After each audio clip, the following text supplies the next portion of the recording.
For municipalities to execute their service delivery mandate, financial resources are needed. In the 2024-25 Consolidated General Report on Local Government Audit Outcomes, Auditor-General Tsakani Maluleke highlighted weak fiscal discipline, deteriorating controls and persistent revenue management failures across municipalities. Well, to unpack this, we're joined by fiscal policy specialist and founder of Eoza Consultancy Thando Ngozo and Economist Bongani Mahlangu. Thando, I want to begin the conversation with you. Thank you so much for joining us. Really do appreciate it. Municipalities are not businesses, but there is an expectation that they generate revenue outside of the equitable share contributions and allocations that they receive from the National Treasury. Why is it that municipalities are seemingly, outside of the big metros really, so bad at it? No, thank you so much for having us on your program, and good evening to the listeners. Like you've already stated, the main challenge is that these municipalities are not the same. So if you speak about metros, metros are located in areas where there is a concentration of businesses, for instance. And their clientele are households that can afford to pay for the services that are being rendered to them by these municipalities. So therefore, they've got a very strong revenue base. But if you then look at the municipalities that are in the rural areas, that is not the situation there, because in rural areas you don't have, for instance, a concentration of businesses. And you have in rural areas households that they themselves are struggling to afford just your basic standard of living, let alone the services that are rendered by the municipalities. So in essence, the revenue generation capacity of these municipalities therefore differ a lot. It really depends at what you are looking at, whether you are looking at a metro that's in the urban area, or we are looking at a local municipality that's in the rural area. But the differentiator is their capacity to generate this revenue.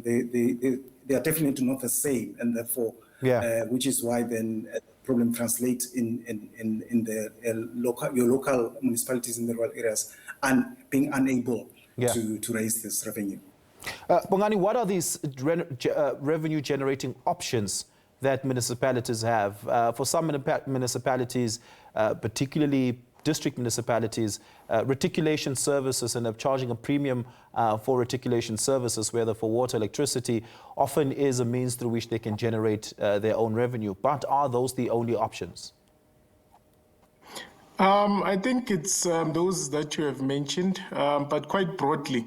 Municipalities would have about 3 common sources. So it would be your service charges, which would be what you have just said, which is your electricity, water, and waste. Then also you would have then your taxes and levies. So that would be your property rates, your municipal fines, your licenses and permits.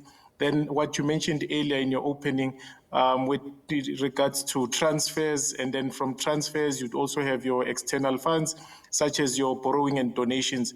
So broadly, those are then the revenue sources of municipalities, and you would pick up that most of them are administered prices, and that's where they get then most of their money. And then also when it comes to your transfers, be it direct transfers, indirect transfers, conditional or unconditional grants, there in total you are looking at almost around 180 billion rands that goes to these municipalities. Of course, it is distributed according to formulas and stuff like that. So not all of them will receive an equal amount, even when it comes to even conditional grants as well. So besides many other conditions, it's also subject to their ability to spend the grants, because you would know that some municipalities get that money, but they're unable to spend that money, and then that money goes back to Treasury and reallocated to municipalities that demonstrates the capability to spend the money. But quite broadly, those are the common sources of municipal revenue. Yeah, the ability to collect, of course, depends on a number of macroeconomic conditions, such as employment rates in the municipality that in the area where they find themselves in, and whether or not there's an economic downturn or not. And very often, like you said, these prescribed rates that they do collect on for the various services and or that which is due to them often, has compliance-related discipline issues. Have municipalities done enough to ensure that they have compliance cultures that don't make them short form? It's shocking to hear some municipalities are only collecting at 70% of what they're supposed to be, while others are able to collect in excess of 90%. Bongani? Oh, okay. Yeah, no, definitely. Yes, there are challenges with regards to collection from households, businesses, and even government institutions that are in those municipalities. But over and above that is just the internal issues of those municipalities. You would know that a lot of municipalities even lose revenue due to unmaintained water infrastructure reticulation systems. About 50% of the water we get, or the water that is distributed, gets lost in the system itself. And then you'll find that they have problems with meter boxes and so forth. So it's a culture issue. That's why you'll have in most COCTAs in South Africa, they would have like these indicators that speaks to revenue enhancement and enhancement of revenue, trying to assist these municipalities from curbing these leakages, because you find that they just don't have even the systems internal to track the use of their own resources that they give to their residents. So they can't even properly bill whoever that they need to bill, and they're always billing disputes. So that is not also just about the culture issue, but the internal mechanism of these municipalities to track and place the necessary expenditure or cost to the person that is liable to pay it and ensure that is accurate. Even if we speak now about municipalities, most of them, even when it comes to electricity and water in particular, almost every other day in municipalities, there is a resident that is there to dispute what is there on the billing system or what is there on the statement of accounts, that it's not a true reflection of what is or what was consumed. So those kind of issues then cause problems when it comes to collection of these municipalities. And also, just to add, most of these municipalities have not even been contributing to their own economic growth as expected by Section 152 of the Constitution. So that also limits their ability to even generate their own revenue in order to fund their own mandate. But yes, you're quite correct. It's the culture of residents, businesses, and government, but more importantly, it's the internal systems within those municipalities that are weak and impairing their ability to collect. Is there perhaps a need, Thando, to relook the statutory framework around fiscal policy that empowers municipality to self-generate and become self-reliant when it comes to revenue, or is what we have sufficient? That is what I'm simply asking is, do municipalities need more power to do more things, or do they have sufficient power as it stands? I think it's you can look at it both ways. So they do have sufficient power to generate their own revenues. As Bongani was saying, they are able to, for instance, to charge for the services that they are rendering.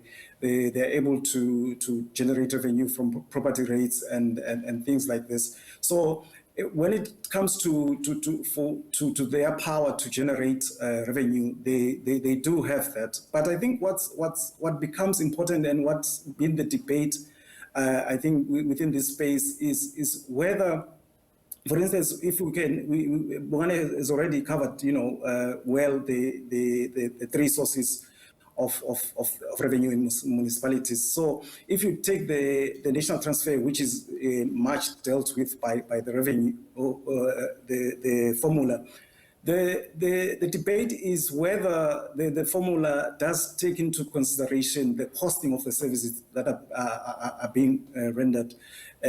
So do municipalities cost these services well in order to generate this revenue? Because in some instances, you find that, for instance, let me just give you an example of informal settlement. There are informal settlements in some areas, and municipalities have to even go there and provide services there. But then the question is, when the budget was being formulated, were those taken into consideration? So then you then confront this issue of unfunded mandates. So in as much as these instruments may be adequate, you may find that the real challenge is how do you then fund mandates that are not ordinarily in the space of municipalities. These are not things that when the budget was initiated and was thrown up, they were considered. So those are I think that's the main challenge with the municipalities generating their own revenue. Yeah, Thando, thank you so much for that. Really do appreciate it. We're going to have to leave the conversation there. That is Thando Ngozo, Eoza Consultancy founder, as well as Economist Bongani Mahlangu, apologies, joining us there in that conversation as well.